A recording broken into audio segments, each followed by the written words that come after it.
Bullseye with Jesse Thorn is a production of MaximumFun.org and is distributed by NPR.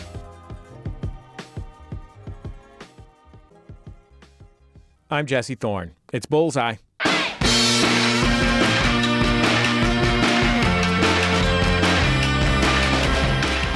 John Turturro is an acting legend. I mean, like lots of directors have actors that they like to work with. Turturro is a favorite of both Spike Lee and the Coen brothers.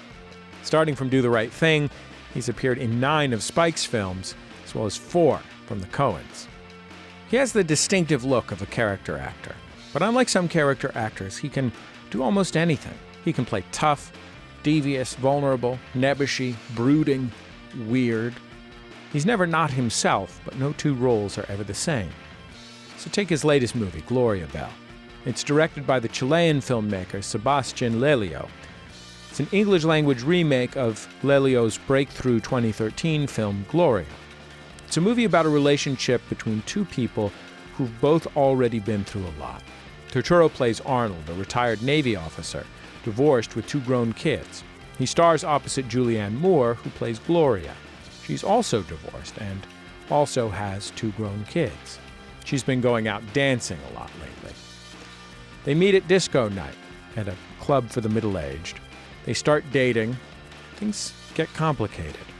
They've got very different family lives, different views about the world. The story gets messy and nuanced, and the performances from both Turturro and Moore keep you transfixed. This is a little bit from the film. It's towards the beginning when Gloria and Arnold go on their first date. I can't get you out of my head. I'm constantly thinking about you. You're just so different. What happened to me with you, I thought it was never gonna happen again. My head's still spinning. And Dad was driving me crazy. I mean, I wanted to, but I was too nervous to call you. But I went for it, thank God. So, thank you. Thank you for coming. You're very welcome. John Turturro, welcome to Bullseye. It's great to have you on the show. Thank you. Thanks for having me. So I had this thought while I was watching Gloria Bell, which was, you are an actor who is capable of taking over any scene that you are in, and you're also a very experienced writer and director. And this movie is very much Julianne Moore's movie. Mm-hmm. And I wonder if you consider that when you are preparing for a role like this, that in part your character, while you're probably the second lead of the film, is about, as they say, at least in comedy, throwing to Julianne Moore. Well, yes. I mean, I saw the original film, and I thought, I loved the original film that Sebastián Lelio directed and wrote, and I thought the woman was great, but I also thought the man was quite interesting. When he said he was going to, do it again, and that Julianne wanted to do it, I read the script, and I was a little bit on the fence, and then I spoke to Sebastian, and he told me what he liked about the character, that, it's essential that the audience believes that they have something between them, and that the guy, what he loved about the character was that he kept trying. And then Julianne asked me, to do it. So sometimes you do a movie not as much for the role as who you're going to be working with. And I wanted to work with Julianne, and I wanted to work with Sebastian. And it actually turned out to be quite a fun and creative environment. And I really loved working with both of them. And sometimes it's nice to be in support of something that I think is human, and it's nuanced, and it's full of contradictions and stuff, and and then there are other times I want to do it, it's for the part, and sometimes you get to do everything. Do you think differently when you are on set acting than when you are on set directing, or even on set directing and acting? Well, yeah, that's a little schizophrenic because you have to be the child and the parent, so to speak. But that can be schizophrenic. But yes, yeah, I'm not in working with Sebastian. I think both Julianne and I we're both, we can speak up for ourselves, and maybe both can be strong-willed. But with him, because he's so smart and gentle, but also firm, we really tried his suggestions, and then we would, vary it a lot. And he wasn't really result-oriented. He wanted to see what would happen, between us. But he also had the advantage of knowing what could work from having done it before. So it'd be interesting to work with the same people in something that's brand new, too. I'm going to play another scene from the movie, which is called Gloria Bell. And Arnold, which is my guest John Turturro's character, is like he reads some really sweet poetry about love to Gloria, Julianne Moore's character, and it kind of brings her to tears, and they lean in and start to kiss, and it's very beautiful. And then, as you alluded to, Arnold's outside life intrudes. His phone rings, and he leaves the room to take the call, then comes back in. Why are you here? Because I'm with you. Then why can't you tell them that you're with me? Well, I don't want to involve them in our thing. No way. No way. Why drag them into a situation that they're incapable of understanding? Why? So they can say, oh, my God, you have a girlfriend? You stupid old man? I'm not old. How could you even think of dating at your age? I know them. They'd make fun of me, and why give them the chance? I thought that I would, I'm a part of your life, aren't I? You're the most important part of my life. Well, then I want to feel that. And if you're lying to your daughters, then I'm not. They're grown-ups, right? They're not that grown up. I mean, physically they are, but I don't know if it's a generational thing, but they see me as their father, not as a person. I've always been the one worrying about them. And they've never worried about me, not at all. It's a really lonely feeling. Do you believe Arnold when you're saying those words? Yeah, absolutely. You have to believe him. I mean, people they always believe what they say, I think. Yeah, I think they do, and that's not to say I couldn't have done it better. So, but yes, I don't think people think, I don't think he's a liar. I just think he doesn't have the fortitude or the confidence or the courage to sever a relationship and say, listen, this is what it is. You can't call me here. You can't do this, and I'm going to start doing things for myself. He's able to do a certain amount, but he can't go the whole hog.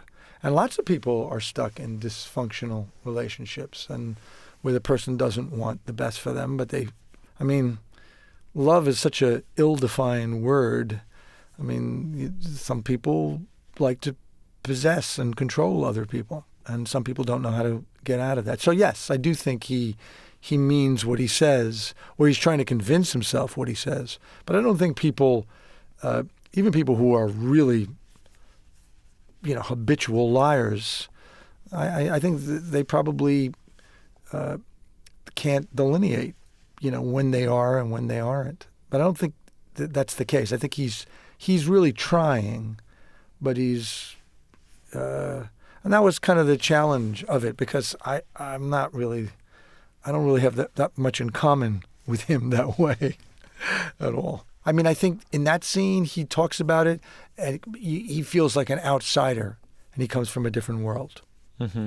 And then seeing their family all together makes him feel even more of an outsider, because his family doesn't function.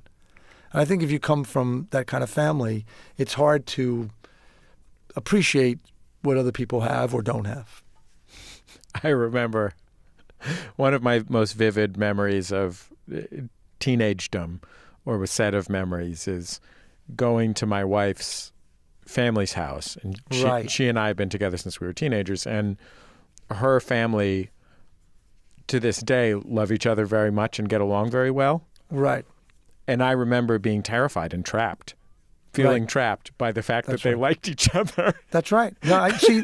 You're hitting it right on the head, and that's what that scene is about. He's you or me, especially men. I think can be more that way if you're coming from a different background and feeling like, well, I don't belong here, or they have this great relationship that we don't have. And I think he's very young that way, or not developed that way. Because later on you may find out maybe they don't like each other as much, or maybe that's a great thing, and I could be part of that too, But yes. Do you have that runaway instinct that he has? No. I have felt like the outsider when I was younger, that I didn't belong because I was with different cultures, and maybe people were more educated than me, and I was still trying to educate myself and make something of myself, and then you see people that have all these chances and opportunities and travel all over the world, and you haven't traveled anywhere, and now, I feel I've been able to do all those things I wanted to do, and I don't have that anymore. But I remember feeling some of those feelings that you mentioned. Did you feel like an insider or an outsider when you were growing up, like as a kid? I felt like, I grew up in a black neighborhood. I moved to Italian, Irish, Jewish neighborhood, and that was much harder for me than the first neighborhood I was in. So I always felt a little bit like an outsider, yes. I didn't want to go to Catholic school because I didn't feel comfortable. I think I was right about that. Then I got bussed out to an all-black school, junior high school. In high school, there was a nice mix of people, and I felt a little bit more comfortable. But yes, I did. I felt like there was a bigger world. And I think my parents helped put that in my mind because they weren't closed-minded. Were there places in your life as someone who grew up in a home that was sometimes violent and in a school environment that was sometimes violent? Right. Were there places where you had refuge? Yes. I mean, listening to music, playing sports, dancing, watching movies. I mean, I never knew anyone who had worked in the movies, but I can just tell you, those were big seminal experiences, going to the movies or watching, Warner Brothers films on Channel 5 or Channel 9 or $1 Million Movie that used to be, I always call it the first VCR because they'd show the same movie 5 nights in a row. And both my parents were movie lovers, and that was a way of emotional transportation. And I mean, I tell you, putting music on in the basement and, just all these fantasies I had and stuff. And I still do that when I write a script or work on a script or work on a role, put on music and I love movement. And, so that was really refuge. We never really traveled. So I had to travel in a different way, and now that I have traveled, and I travel quite, a lot, it's so interesting because sometimes I just go, wow. I mean, I just was in Italy and doing press and stuff, but I was like in Milan and looking at the Duomo in Milan. And I was like, this is unbelievable. And sometimes it hits me, all the places I've gone and books I've read and things I've experienced. And I used to dream about it, We'll finish up with John Turturro after a quick break. Still to come, the Jesus. We'll talk about his iconic role in The Big Lebowski. It's Bullseye from MaximumFun.org and NPR. This message comes from NPR sponsor Rothy's. Rothy's is the everyday flat for life on the go that comes in 4 fashionable styles for women: the flat, the point, the loafer, and the sneaker. Fun designs and patterns while still looking polished and professional, with new colors launched every few weeks. Best of all, Rothy's are made from recycled plastic water bottles and completely machine washable, so you can feel good about wearing them. Go to rothys.com and enter code BULLSEYE to get your flats and free shipping. I'm Bob Boylan, creator of the Tiny Desk Concert Series. We've just launched the 2019 Tiny Desk Contest. It's our search for the next great undiscovered artist. The winner gets to play a Tiny Desk concert. It'll change your life. Find out more at npr.org/Tiny Desk Contest. Welcome back to Bullseye. I'm Jesse Thorn. My guest is John Turturro. You've seen him in The Big Lebowski and Do the Right Thing and Quiz Show. Alongside Julianne Moore, he stars in the new film Gloria Bell. It's in theaters now. You're one of the best parts of one of my favorite movies, Do the Right Thing, from Thank you. 1989. And I think it is one of the best portrayals of a neighborhood that there is. And the feeling of what a neighborhood is and what it can mean, especially in the city. Right. And it's something that I relate to personally, like very deeply, even though I'm from 3,000 miles away, from New York. And I imagine that you must have had a similar kind of understanding of the place you were from, and that might have been part of how you ended up in the movie. Well, I ended up in the movie because Spike had seen me do this movie Five Corners, and that John Patrick Shanley wrote, and I did a lot of crazy things, and it was a great part. And I liked it. just watched a scene in which you brought a girl 2 penguins from the zoo and then killed them with a stick. I threw my mother out the window and all these things. So that was serious. It's like sort of a King Kong role, and so when he sent me Do the Right Thing, I'd seen She's Gotta Have It, but, I remember the cover. It was this black leather cover and with gold writing, and it was made in this place called Studio Duplicating, because he doesn't type, and they would type your scripts up when you would hand them in handwritten. And I thought there was something about it that related to what was going on, how I grew up.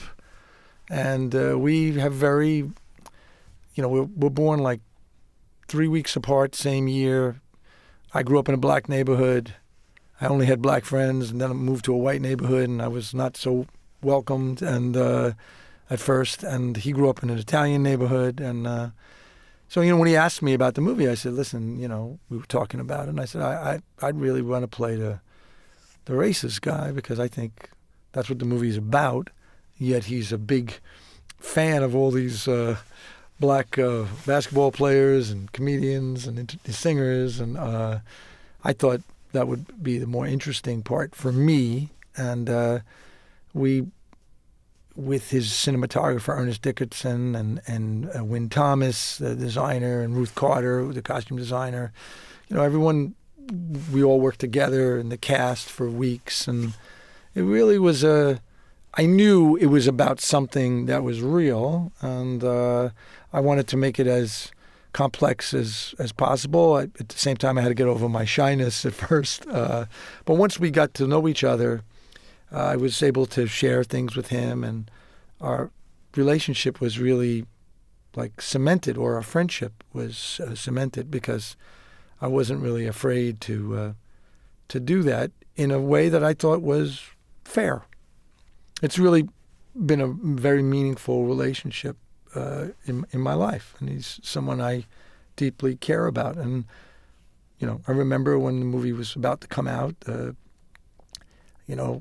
some critics saying there were going to be riots and there was going to be violence in the theaters and stuff, and they never retracted that.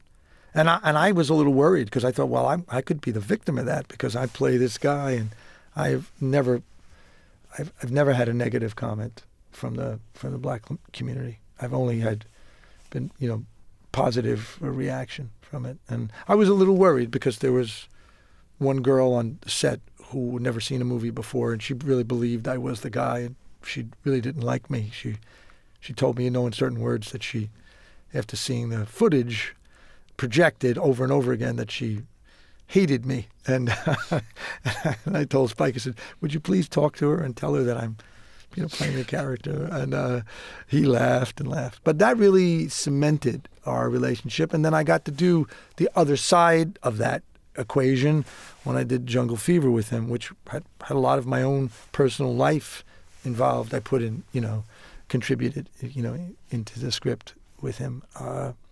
And I've made a lot of wonderful friendships out of that. So that's a real privilege to do something like that. And I think a lot of people didn't realize the knapsack that he was carrying on his back, because he likes to stir up the conversation and stuff. But he's a really good person, and I really love him. I want to play a scene with you and Spike Lee from Do the Right Thing. Sure.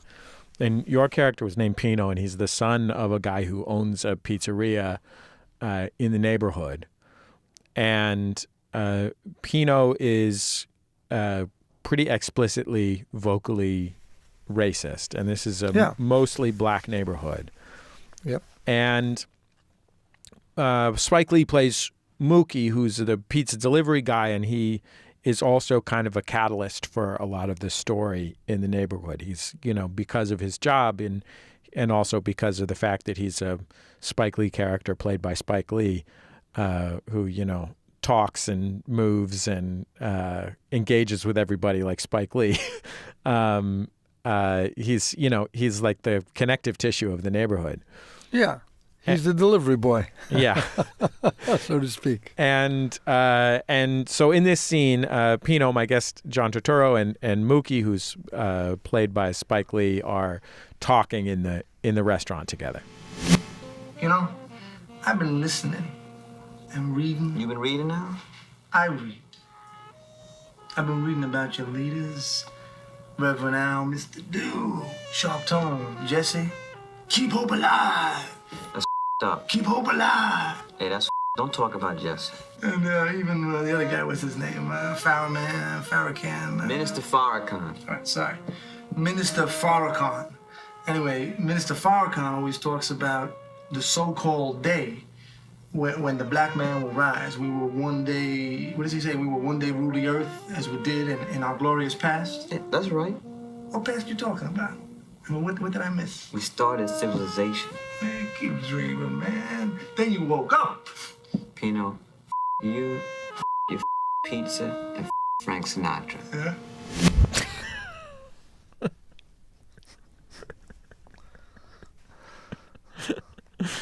Yeah? That's an amazing that you give him. Well, I think that knowledge is the only power of resistance you have to ignorance, to absolutism, to totalitarianism, fascism, whatever you want to say. Knowledge is everything, and being able to know people individually and say, okay, well, this person's all from the same group, but I like this person bores me, and this person I'm afraid of, so you need experience and you need knowledge, whether that's reading, but I think you do also need interaction, with that. And I think we're seeing in the world sort of this anti-intellectual movement, and where people give you the answers and blame others, and it's everything becomes black and white and not gray.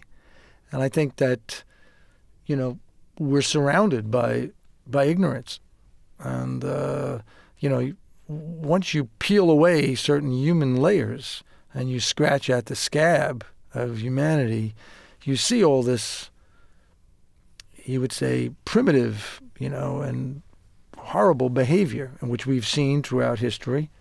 And that's why when you read a writer, say like Primo Levi, he talks about, the truce between these wars and things that happen.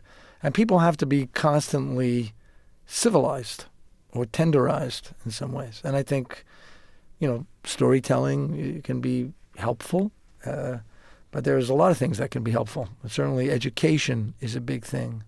And not being so, when there was forced integration, that doesn't always work.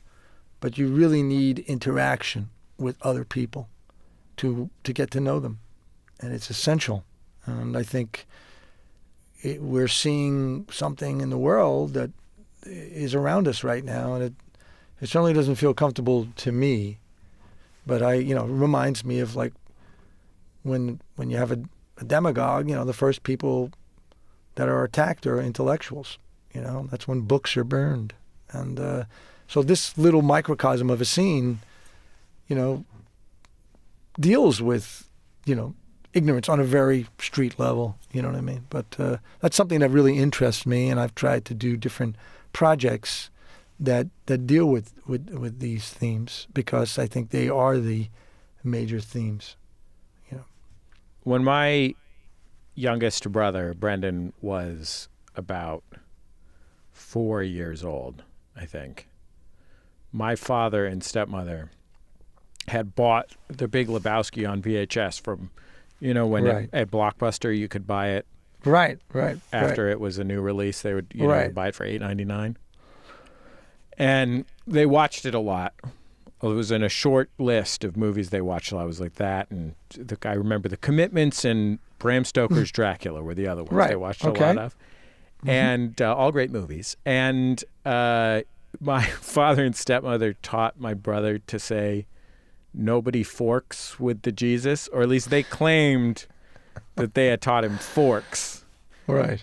Because he went to preschool and everything. He couldn't just go around swearing at the preschool. I think my father and stepmother might have been okay with that, actually, but not at the preschool. They had some shame.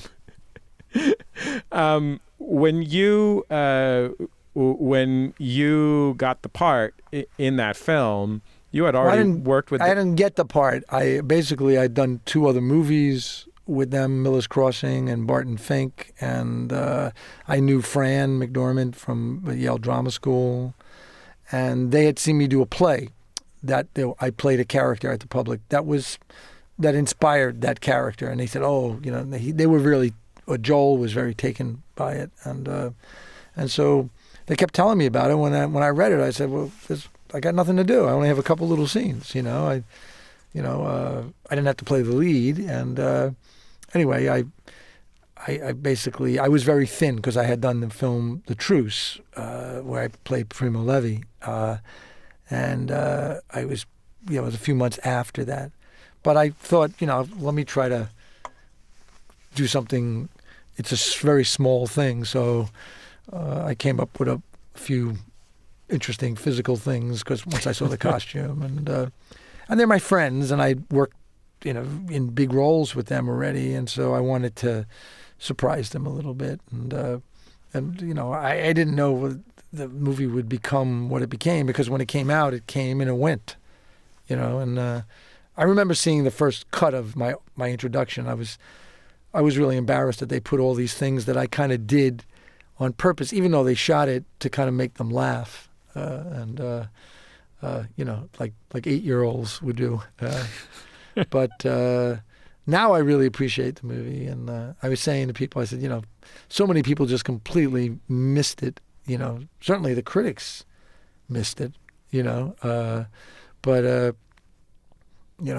it's kind of like a philosophy. That film. It's a philosophical comedy. I worked with a dude underneath the City Hall, the Civic Center Plaza in San Francisco. I worked for the Department of Elections, and he told me I was just out of college, and he was probably 29. Right. And we were the only guys who were allowed to talk. We would carry around these pallets of votes to be counted. and he said to me, me and my girlfriend, he heard that I liked The Big Lebowski. He said, me and my girlfriend, we quit going to church. I'm like, oh, okay, that's fine, whatever. And he says, yeah, every Sunday morning we wake up, get high, and watch The Big Lebowski. Well, this is a strange. It's a phenomenon. You talk about like all these films that make a lot of money or win all these awards, and The Big Lebowski didn't do any of that. It did very well in, I think, England, and I know it did very well in Italy, but it just goes to show you, when something has resonance. It was years later when I saw it with young people, and I was like 10 years later, I was like, wow, everyone knows the lines. This is much funnier than I even thought it was. I always thought Jeff was superb, and just, they've used elements of his own personality, and he's just such a beautiful actor. and John is great in it. But Jeff captures something that I think people don't want to grow up. There's a part of people they really admire someone who's unambitious, dresses in their bathrobe, and I don't know, but it just hit the zeitgeist, and it's very hard for comedies to sustain itself. It usually runs out of steam, and even some of their comedies they've tried, it hasn't been as successful as that, but something about it that is just consistently surprising. And human, I think. Maybe because it's based on some of their friends, and that's the truth. But it's a philosophical outlook. Let's hear my guest John Turturro as the Jesus from The Big Lebowski. I see you roll your way into the semis. Dios mío, man. Liam and me, we're gonna you up.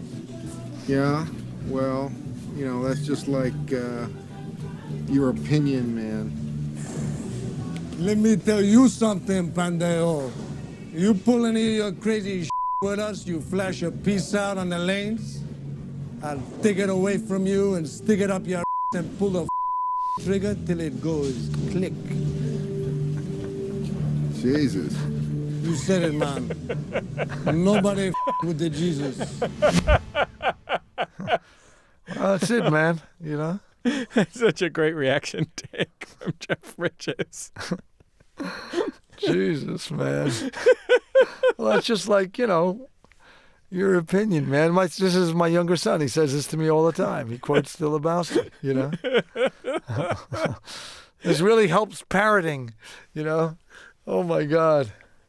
Did you choreograph that yourself? I mean, maybe yeah. choreograph is too strong a word. I'm like Jerome Robbins. I choreograph all my numbers. You're known as the Tommy Tune of your generation. Yeah, I mean, people they because the reason why I don't want to have choreographers and stuff, I think that movement. First of all, I've done a lot of dancing, and but you want to have unconscious movement because it reveals. Movement reveals, and I don't want to have someone telling me how to move, I mean, if there's a certain dance from the 40s, I'll learn it, but then I try to add the character stuff to it. But that's all my stuff, so, yeah. A few years ago, I'm sort of like Anne Margaret, I mean, Anne Margaret is a big inspiration. I'm not saying this lightly. She is. And, yeah. So, yeah, think of me as the female Anne Margaret. Yeah. Well, John, I could talk to you about your many roles for another 3 hours if we had the time, but we're out of time. So okay. I'm very, very grateful that you took this time to come be Well, on thank you. It Bullseye. was a really fun and stimulating and wide-ranging conversation. So that's a pleasure to have. So thank you for having me, and I wish you well, and thanks for having me on your show.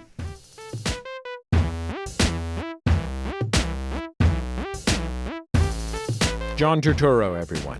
Gloria Bell is in theaters now. His performance in it is brilliant, and it's a wonderful movie. John Turturro is, of course, in many brilliant and amazing movies, and he's brilliant in almost everything he acts in. I do want to say that if you go on YouTube and you search for his movie Five Corners, you will see the craziest scene possibly in cinema history that is performed credibly by credible professionals. It is so bonkers. It's a little distressing, too. If you really don't want to see, spoiler alert, any birds get hurt, then don't watch it. But man, I will remember it forever, having seen it once.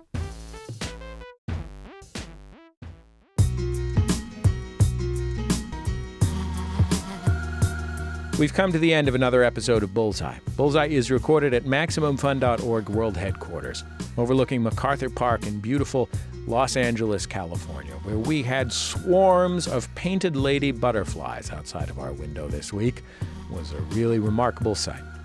The show is produced by Speaking Into Microphones. Our producer is Kevin Ferguson. Jesus Ambrosio is our associate producer. We have help from Casey O'Brien. Our new production fellow is Jordan Cowling. Thank you, Jordan. Our interstitial music is by DJ W, aka Dan Wally. Our thanks to him for making that music for us. Our theme song is called Huddle Formation. It's by the band The Go Team. They and their label Memphis Industries were nice enough to let us use that. Our thanks to them, of course. You should go support that great band. And before you go, I have been making this show for nigh on 2 decades, coming up on 2 decades, and almost every episode we've ever made is on our website at MaximumFun.org. You can also find us on YouTube, where these interviews that you heard today and almost all of our interviews for the past few years are up and easily shareable and searchable. Just search for Bullseye with Jesse Thorn on YouTube. We're also on Facebook and Twitter at Bullseye and Facebook.com/Bullseye with Jesse Thorn. I guess that's about it. Just remember, all great radio hosts have a signature sign-off. Bullseye with Jesse Thorn is a production of MaximumFun.org and is distributed by NPR.